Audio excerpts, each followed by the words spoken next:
waktu jalan, aku ngeliat tuh ada bayanganku di jalan. Tapi nggak ada bayangan Lila sama sekali. Pohon aja ada bayangannya, tapi kenapa anak ini nggak punya bayangan ya, pikirku.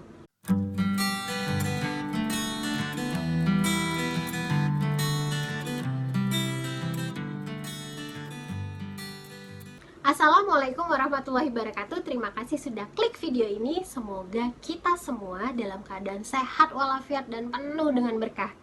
Nah, di video kali ini aku akan kembali lagi melanjutkan cerita aku dan Delila. Begini ceritanya. Ternyata nama anak perempuan itu adalah Delila. Katanya sih dia baru aja pindah ke perkebunan itu. Tapi ada yang sedikit aneh dari anak perempuan ini. Matanya sayu dengan lingkar mata berwarna hitam. Tapi dia tuh putih banget, hampir-hampir seperti anak bule.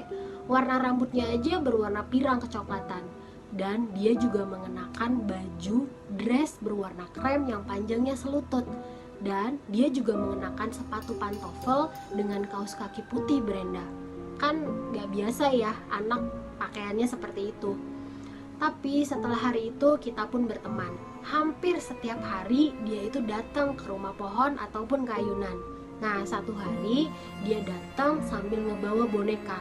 Vin, lihat nih, aku punya boneka. Bagus kan? Kata Delila. Coba aku lihat.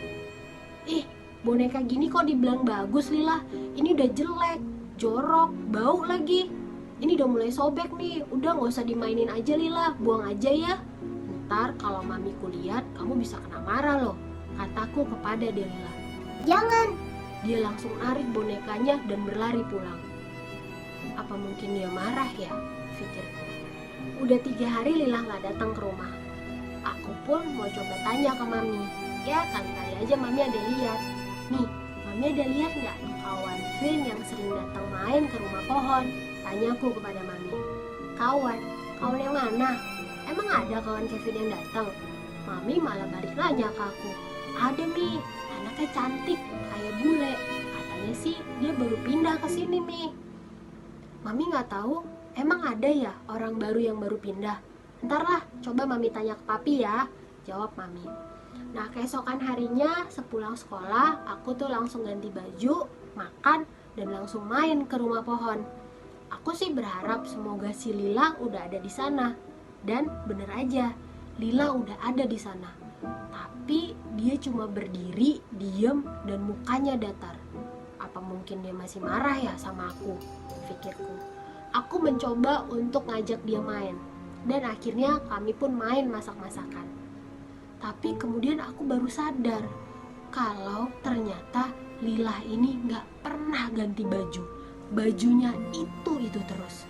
Aku pun mulai ketakutan. Kenapa, Vin? Kata Lila. Enggak apa-apa. Tapi Vin boleh tanya ya Lila, kok Lila gak pernah ganti baju ya? Bajunya itu terus, kataku dengan sedikit takut. Dia pun terdiam dan akhirnya menjawab. Emang baju aku modelnya gini semua, Vin. Terserah Kevin mau percaya ataupun enggak. Jawabnya dengan dingin. Saat itu aku mencoba percaya apapun jawabannya. Karena ya mau gimana lagi. Tapi agak aneh sih, kok ada orang yang model bajunya sama semua. Ya udahlah, pikirku. Terus aku tuh penasaran, rumahnya Lila yang mana ya, pikirku. Lila, kita main ke rumah Lila yuk, Vin pengen kesana, kataku kepada Lila. Enggak. Dia langsung ngebentak. Ih, ayo Lila, Vin pengen tahu rumah Lila yang mana. Sekarang aja yuk kita kesana. Aku sedikit memaksa Lila. Kalau aku bilang enggak, ya enggak. Dia malah ngebentak aku. Matanya begitu menyeramkan. Aku pun langsung diam. Dia langsung menunduk. Ya udah, kalau nggak mau ke rumah Lila, gimana kalau kita main ke sungai kecil yang di dekat rumah ini aja yuk? Kataku sambil mencoba mencairkan suasana. Akhirnya dia pun mau. Lalu kami pun jalan ke sungai itu. Di perjalanan aku terus ngobrol ke Lila. Cerita tentang sekolah, tentang teman-teman, tentang guru-guru. Pokoknya tentang apa aja, aku sibuk ngoceh sendirian. Nah, anehnya, tiap kali aku papasan sama orang, pasti orang itu ngelihat aku dengan pandangan aneh. Pikir, apa ada yang salah ya? Tapi udahlah, aku pun mencoba untuk mengabaikannya. Kami pulang dari sungai itu hari udah sore, matahari hampir tenggelam. Nah, waktu jalan, aku ngeliat tuh ada bayanganku di jalan. Tapi gak ada bayangan Lila sama sekali. Pohon aja ada bayangannya, tapi kenapa anak ini gak punya bayangan ya, pikirku. Aku tuh pengen tanya ke dia, tapi aku takut dia malah ngambek lagi. Siang itu seperti biasa, kami tuh sedang main di rumah pohon.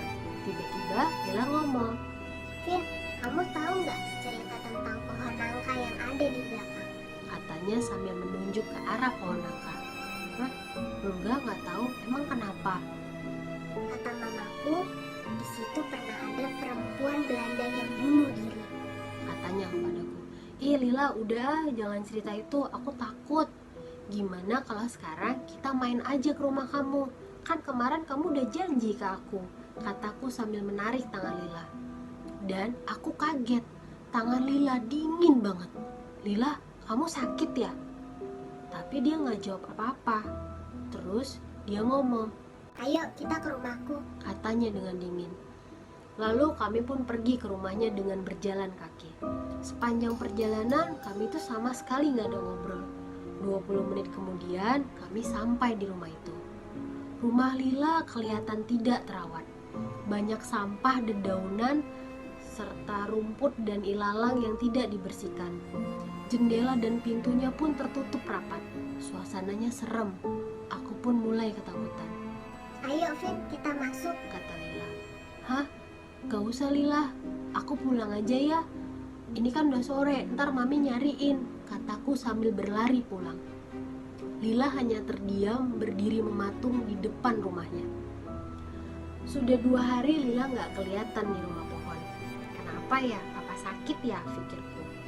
Aku pun mikir untuk ke rumahnya untuk menjemput Lila.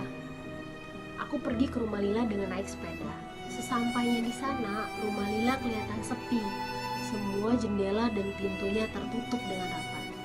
Aku coba manggil dia, tapi sama sekali gak ada jawaban. Apa mungkin lagi pergi ya, pikirku. Ya udah deh, aku nunggu bentar, kataku sambil duduk di bawah pohon yang ada di halaman rumahnya. Lama-lama aku ngerasa seperti ada yang sedang memperhatikanku. Suasananya sepi, hanya terdengar suara jangkrik. Aku pun mulai ngerasa gak enak tuh. Tiba-tiba, brak! Boneka Lila jatuh dari atas pohon. Aku pun langsung kaget dan ngambil sepeda langsung kabur dari rumah itu. Karena buru-buru aku tuh kejatuh. Loh, Non, kok ada di sini? Ternyata ada Mang Paijan. Jadi Mang Paijan ini adalah tukang kebun yang bekerja di rumah kami waktu itu. Iya Mang, abis dari rumah itu nyariin temennya Kevin, tapi dia nggak ada, kataku. Loh, rumah itu kan kosong, Non. Udah lama nggak ada yang huni. Udah, ayo, Mama nganter pulang ya. Ntar kalau Mami sampai tahu bisa kena marah loh. Besok-besok jangan lagi ke rumah ini ya, Non. Rumah ini serem. Kata Mang Paijan. Iya Mang. Aku mikir nggak mungkin Lila bohong sama aku. Apa Mang Paijan nih yang nggak tahu? Lila kan baru pindah ke rumah itu. Kemudian keesokan harinya sepulang sekolah seperti biasa tuh. Aku makan, ganti baju dan langsung main ke rumah pohon. Ternyata Lila udah ada di sana. Tapi dia duduk, menunduk dan sambil menangis. Tangisannya terdengar begitu menyedihkan. Aku nggak tahu tuh harus ngapain. Aku cuma duduk di sebelahnya. Lila, kok nangis? Kenapa? Lila marah ya sama Kevin. Maaf ya, kataku. Enggak apa-apa. Katanya sambil mengangkat wajahnya. Dan kalian tahu, begitu sedihnya tadi tangisannya, tapi sama sekali nggak ada air mata. Dan matanya juga nggak merah. Emang aneh anak ini, pikirku. Kemudian setelah itu kami pun main ayunan. Kami mulai main ayunan sambil ngobrol dan ketawa-tawa. Dia udah mulai ceria tuh. Lila, Mami tuh pengen ketemu Lila. Lila di sini dulu ya, kataku. Enggak, aku mau pulang, ntar mama nyariin aku. Katanya sambil berlari pulang. Aku bengong tuh, lah kok tiba-tiba pulang ya, pikirku. Dan ternyata dari tadi Mami tuh nguping pembicaraan kita. Vin, Kevin ngomong sama siapa? Jangan aneh-aneh ya Vin, kata Mami. Ngomong sama Lila, Mi. Ingat nggak kawan yang waktu itu Kevin ceritain? Tadi dia ada kok, Mi. Emang Mami nggak lihat? Enggak, Mami nggak lihat kok. Udah ayo masuk, udah mau maghrib, kata Mami. Ini sebenarnya Kevin lagi temenan sama siapa ya? Pikir Mami. Ternyata dari waktu itu Mami tuh mulai khawatir. Keesokan harinya, anak Mang Paijan yang bernama Bang Anto dan dia lagi main tuh ke rumah. Nah langsung kami bertiga main petak umpet. Kebenaran aku yang pertama kali jaga. Aku mulai cari-cari mereka. Sampai akhirnya aku nemu Bang Anto di balik tong air yang ada di sebelah rumah. Ye, Bang Anto nemu, kataku. Nah terus kami berdua pun mulai cari dia. Tapi kami cari-cari dia nggak juga nemu. Sampai akhirnya kami berjalan ke arah halaman belakang. Terus terdengar suara tangisan dia. Kami pun langsung lari ke arah itu. Ternyata dia ada di balik pohon nangka. Dia kelihatan meringkuk, gemeteran sambil nangis. Loh dek, kenapa nangis? Kata Bang Anto sambil ngegoyang-goyangin badan dia. Tapi dia nggak ngejawab apa-apa. Loh, Dok, kok nangis? Kata Mang Paijan. Ini pasti berantem kan? Kan Bapak udah bilang, boleh main ke sini, tapi jangan berantem. Ya udah sana pulang lah. Kata Mang Paijan sedikit kesal. Enggak, Pak. Kami tadi lagi main petak umpet kok. Terus tiba-tiba lagi nyari dia, dianya nangis ada di sini, Pak. Kata Bang Anto mencoba menjelaskan kepada bapaknya. Dok, kenapa sih Dok kok nangis? Kata Mang Paijan lagi. Pak, tadi dia lihat hantu, Pak. Hantu? Orang siang bolong gini kok ada hantu sih, Nak? Iya, Pak, beneran. Tadi dia lihat hantu. Hantunya nyamar jadi Bang Anto, Pak. Kata dia sambil ketakutan. Tadi dia sembunyi di teras depan, di balik pot bunga. Terus tiba-tiba Bang Anto datang. Dia ngajak dia untuk sembunyi di balik pohon nangka ini. Katanya sih biar Kevin gak bisa nemuin kita. Terus lama-lama dia takut, Pak. Waktu dia mau keluar, dia ngebentak dia. Terus tiba-tiba mukanya berubah menjadi muka perempuan, Pak. Dia takut, Pak. Mukanya serem, matanya putih. Dan dia tertawa, Pak. Dia sama sekali gak bisa lari, Pak. Dia cuma bisa nangis dan gemeteran, Pak. Ayo, Pak, kita pulang, Pak. Kata dia sambil sesenggukan. Setelah ngedenger cerita dia, aku pun langsung ketakutan dan merinding. Karena aku juga pernah ngelihat perempuan itu. Nah, sekian dulu ya cerita dari aku. Kalau kalian punya pengalaman yang sama sepertiku, komen ya di bawah. Jadi kita bisa berbagi cerita. Dan kalau kalian suka cerita aku dan Delila, jangan lupa di like, comment, share, dan subscribe. Dan jangan lupa nyalain notifikasinya. Jadi kalian akan tahu kalau aku upload sambungan cerita ini lagi. Makasih banyak ya yang sudah menonton. Assalamualaikum.